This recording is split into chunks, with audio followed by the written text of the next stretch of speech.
I've got a message for you, and you're not going to like it. Look at his chest.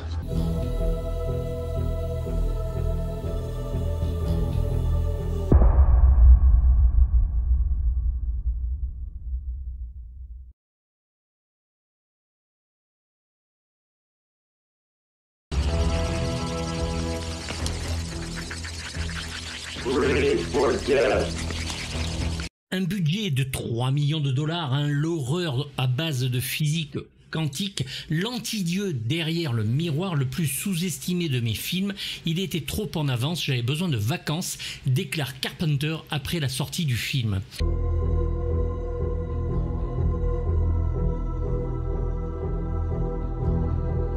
Un prêtre vient donc demander à un groupe de scientifiques d'analyser un cylindre en verre contenant un mystérieux liquide qui tourne sur lui-même enfermé dans une église.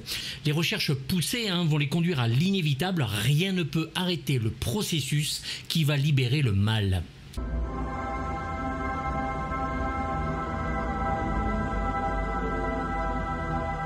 Après le nouvel échec que subit John Carpenter avec les aventures de Jack Burton, le cinéaste, dégoûté par tant d'incompréhension, va nous livrer une de ses œuvres les plus personnelles, mais aussi une des plus noires qui n'ait jamais écrite, en retravaillant avec une production indépendante.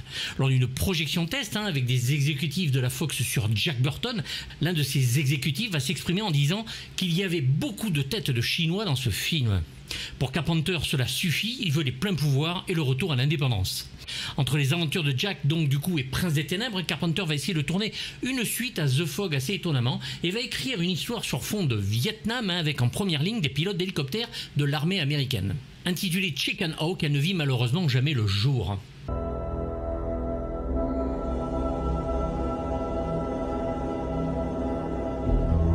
3 millions de dollars de budget, tourné en 40 jours, loin des grands studios d'Hollywood, dans une petite église des bas quartiers de Los Angeles. Prince des Ténèbres sera entièrement supervisé par la main de Carpenter, dont il aura tout pouvoir créatif et exécutif. Souvent considéré comme la deuxième partie de sa trilogie sur le mal et l'enfermement de l'homme face à ce mal absolu, les autres tomes étant The Thing bien sûr et l'antre de la folie qui viendra plus tard, ce Prince des Ténèbres dérangera par son pessimisme.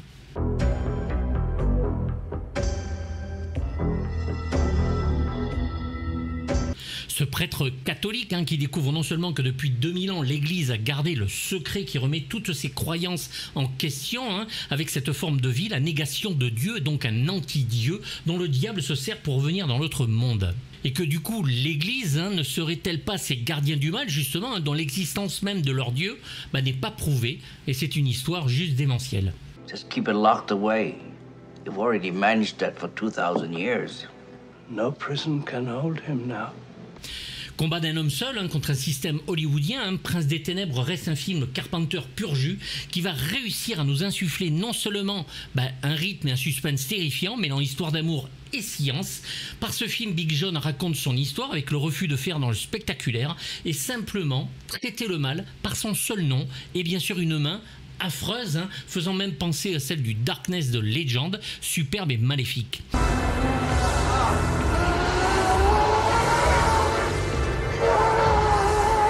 D'ailleurs, des scènes où le diable était montré ont été tournées par John Carpenter, mais il préférera la subtilité de nous laisser nous poser les questions, malin le génie. Avec son final absolu, John Carpenter donnera pour moi un de ses films les plus aboutis, minimaliste et terrifiant. Au contraire des deux premiers films cités plus haut, les protagonistes de ce film sont assiégés soit par les assaillants extérieurs d'assaut et l'assaillant intérieur de The Thing. En effet, ils subissent non seulement le fait de ne pas pouvoir sortir de l'église à cause des clochards, adorateurs du malin, mais aussi celui d'être assaillis par eux-mêmes, c'est-à-dire leurs collaborateurs possédés.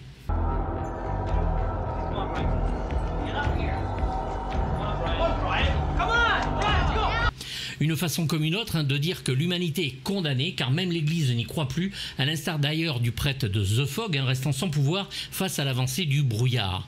Mais cette fois, c'est le combat ultime entre l'homme et le vrai mal, le diable, cet anti-dieu.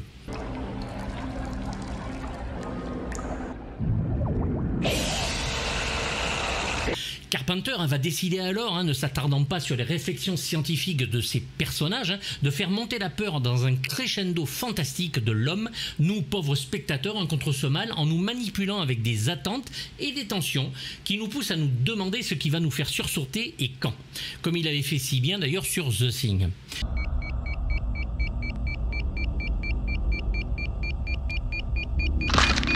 Rationaliser le mal enfermé dans un cylindre de verre, l'observer sans en comprendre le sens et les effets de celui-ci sur les interactions avec les personnages, dont deux s'interrogent aussi sur leur amour naissant et ce liquide maléfique qui va s'échapper et qui déchaîne leur violence par des corps possédés ou des croyances serviles faisant partie d'une condition sociale, une non-condition sociale même, des clochards qui nous hantent avec en tête un Alice Cooper talentueux.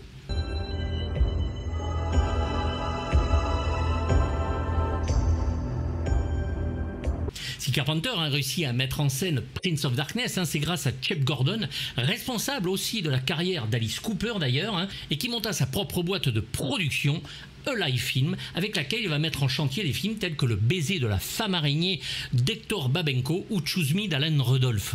Le scénario sera écrit par John Carpenter sous le pseudonyme de Martin Quatermass, héros d'une série télévisée anglaise qui donna 3 films sous la marque de la célèbre Hammer Film. Quatermass expérimente, Le Monstre en français, Quatermass 2, La Marque en français, réalisés tous les deux par Val Guest, et Quatermass and the Pit, sûrement un de nos préférés, Les Monstres de l'espace, réalisé par Roy Ward Baker.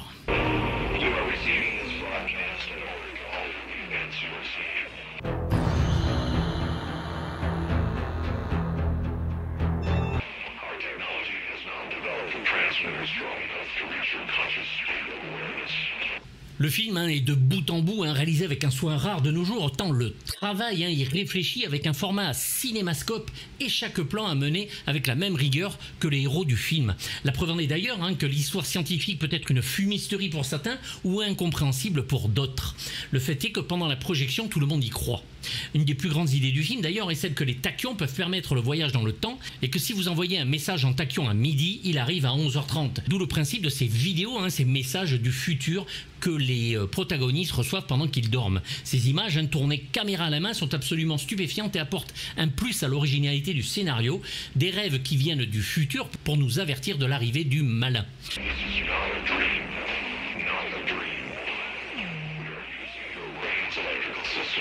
Big John a tourné les séquences avec une caméra, va les transférer ensuite sur une VHS, il va les lancer sur une télé et va refilmer le tout avec une caméra classique pour que l'effet vidéo soit convaincant. Il est évident que Carpenter s'est manié le spectateur depuis son premier film et l'aboutissement de son œuvre est le fait de mêler une histoire d'épouvante classique aux lois de la physique quantique.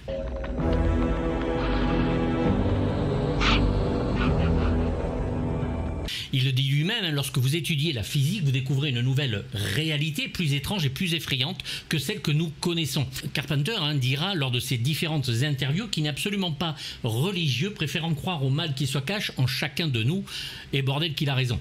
Ce mal d'ailleurs est assez souvent représenté par l'autorité pour ce cinéaste qui ne peut supporter l'idée que les gens s'entretuent sous prétexte qu'on leur dit de le faire. S'étant replongé dans la physique, Lovecraft et Edgar Allan Poe, Carpenter va exécuter une œuvre qui fait date dans son travail, à défaut de l'avoir fait auprès du public, bien que, faible budget oblige, il soit rentré dans ses frais avec plus de 14 millions de dollars au box-office en Amérique du Nord pour un budget de presque 3 millions. En France, il réalisera quand même 169 515 entrées, ce qui est peu, je vous l'accorde.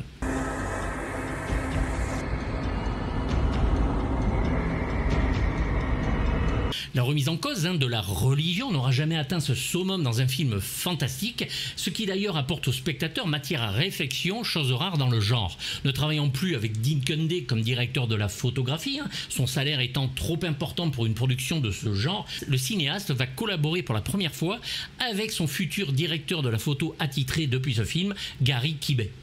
Down upon these thy servants, caught in the coils of...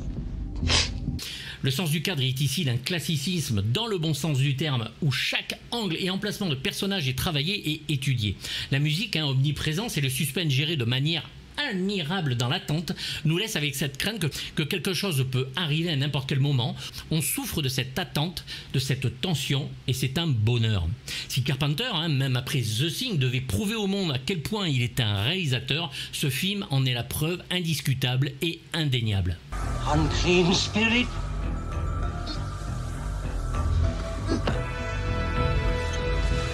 Au maquillage, nous avons Frank Carizosa qui a travaillé avec Tom Burman et Stan Winston.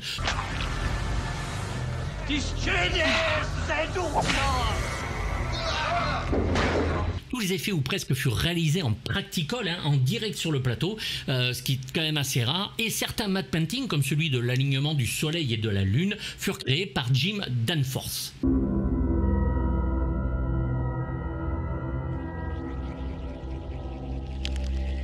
Les premiers meurtres arrivent au bout de 30 minutes, ce qui ne fait pas long pour un film qui est soi-disant considéré comme bavard, et les dernières 20-25 minutes sont d'une tension que je m'en relâche en 2-3 gouttes vu mon grand âge dans mon caleçon.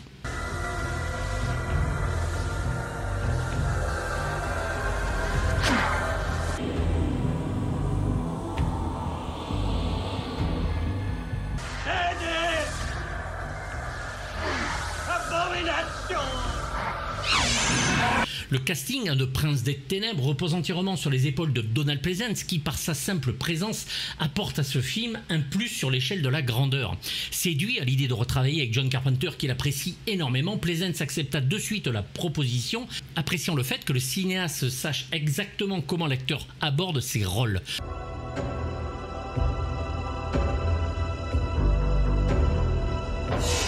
Se considérant lui-même comme un acteur difficile et n'ayant eu que 2 jours pour répéter, Pleasence garda un très bon souvenir du tournage grâce à l'amour et aux soins que le réalisateur a apporté à cette œuvre. Il joue le père Loomis, qui porte donc le même nom qu'un autre de ses grands rôles, celui du psychiatre qui pourchasse Michael Myers dans la série des Halloween. Ce nom est d'ailleurs repris de Psychose, dans lequel Sam Loomis était l'amant de Marion Crane, celle qui se fait dézinguer sous la douche. The Brotherhood of Sleep. Anyone in close proximity has the same dream. Il est ici l'épine dorsale du film, il trouve son meilleur rôle depuis plus de 10 ans. Sa collaboration avec John Carpenter est idéale pour lui. Il a totalement confiance dans ce réalisateur qui lui laisse toute liberté et qui lui a donné, disons-le, le meilleur rôle du film, celui d'un prêtre qui comprend que son Dieu n'est pas, voire en tout cas pas assez fort pour contrer sa négation, le mal. A volume of liquid. He controls simple organisms easily. Victor Wong, que John Carpenter avait engagé dans les aventures de Jack Burton, dans le rôle de Heck-Shen, a joué dans L'Année du Dragon de Michael Cimino ou Golden Child aux côtés d'Eddie Murphy et dans Le Dernier Empereur de Bertolucci. Il y joue ici le professeur Howard Birack, un homme de science dont les débats science-religion avec Loomis restent en tête. Le scientifique verra ses croyances exploser et que la science n'est rien ou ne sert à rien pour arrêter ce mal absolu. That's not true, and that's an extremely sexist thing to say. Confirmed sexist and proud of it. Lisa Blount fut remarquée dans Officier et Gentleman de Taylor Hackford ou Le Vengeance aveugle de Philip Noyce, ainsi que Le Bazar de l'épouvante de Fraser Heston d'après Stephen King.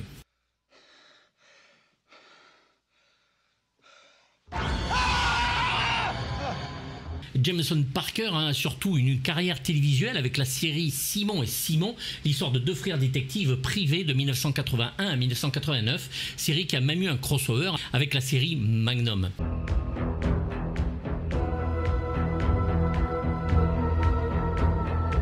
On l'a vu dans Dressé pour tuer de Samuel Fuller et il a aussi joué dans la série Jag. Normally I love being dominated by women. Lisa. Dennis Dunn, notre cher Wong Chi dans Jack Burton, joue ici Walter, dont la scène où il est enfermé dans le placard puis agressé, où il doit casser les murs, marque un moment fort du film qui joue admirablement bien dans la tension.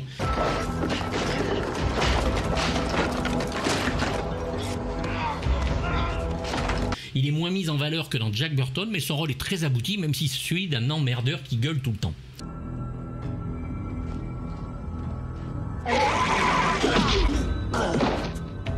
Peter l'acteur Jason est un acteur qui a commencé sur Rio Lobo de Howard Hawks, donc il avait tout à faire chez Carpenter. On va le revoir chez Big John dans Invasion Los Angeles, L'Antre de la Folie, Le Voyage des Damnés, Los Angeles 2013 ou le Ghost of Mars. On l'a vu aussi bien sûr dans 48 heures, un double détente ou Les Rues de Feu de Walter Hill et tant d'autres rôles.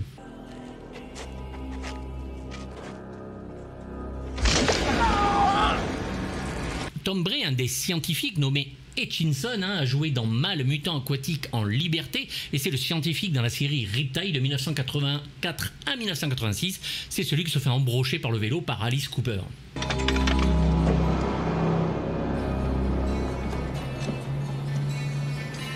Et enfin, du coup, Alice Cooper joue le clochard fou, le maître des clochards, connu pour sa musique bien sûr. On l'a vu au cinéma dans quelques films, La fin de Freddy ou Wayne's World. Jesus Christ!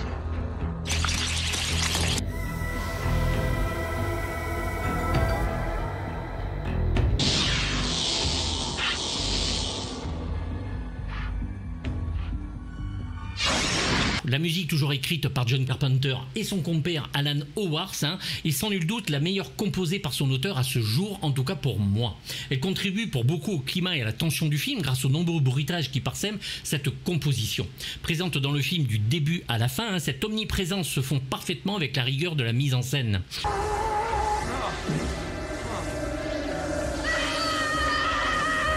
Elle est absolument indispensable pour tout fan de bande originale de film. Elle atteint un tel niveau tant dans la narration musicale que dans le travail effectué avec tous les synthétiseurs que l'on pourrait presque la comparer à une œuvre symphonique de par le nombre de ces derniers.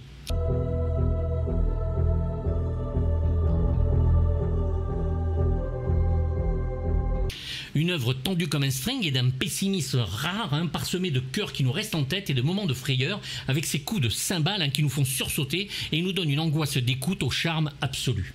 La musique contient tout au long de l'écoute un rythme lancinant, presque cardiaque, digne d'un cauchemar des films de la Hammer. Le opening titles, par exemple, de presque 10 minutes, donne le ton et va nous accrocher, mais d'entrée. Et je pète littéralement un boulon quand la dernière partie du film, soutenue par les morceaux allant de Darkness Fall ou Through the Mirror en passant par Hell Break Loose, nous lâche une heure pure d'action et de tension qui me permet de jouir littéralement par les oreilles, ce qui n'est pas facile, vous en conviendrez.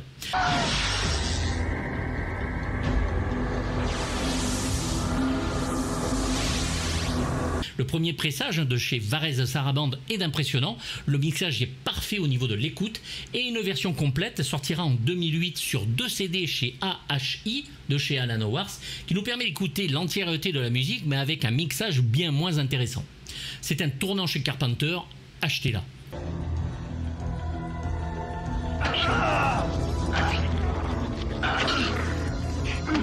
Le film eut le prix de la critique à Avoriaz en 1988 et malgré son budget doté d'une VF absolument dégueulasse, d'où les extraits en VO, Carpenter signe ici un pur chef-d'œuvre qu'il faut découvrir ou redécouvrir absolument, non seulement pour ce qu'il représente, mais aussi pour entériner la descente aux enfers d'un cinéaste qui, à l'époque, revenait de loin. Même l'amour ne peut vaincre, voire pire continuer l'œuvre de Satan, comme le dernier plan nous l'impose, et seul le mal est un dieu ultime dans ce monde, les hommes d'église n'en étant que les gardiens, sous la réalisation d'un John Carpenter en rage et en pleine introspection. C'est un 8 sur 6 obligatoire pour moi, pour une œuvre phare et la rédemption d'un homme qui en a sous le pied un film plus pessimiste que The Thing, qui tabasse les gens angoissés, et cette histoire qui reste purement anxiogène pour tous ceux qui se posent des questions légitimes sur la vie, les hommes et ce qu'ils font d'eux-mêmes. Voilà, écoutez, j'espère que vous adorerez ce film autant que moi je l'ai adoré, j'espère que vous l'aimez autant que moi je l'aime, c'est un pur chef-d'œuvre, mettez des pouces hauts, des pouces bas, abonnez-vous, c'est gratuit et surtout parlons-en dans les commentaires. J'essaierai de vous répondre le plus possible. Je vous fais des gros bisous. À très bientôt pour du très lourd. Bye bye.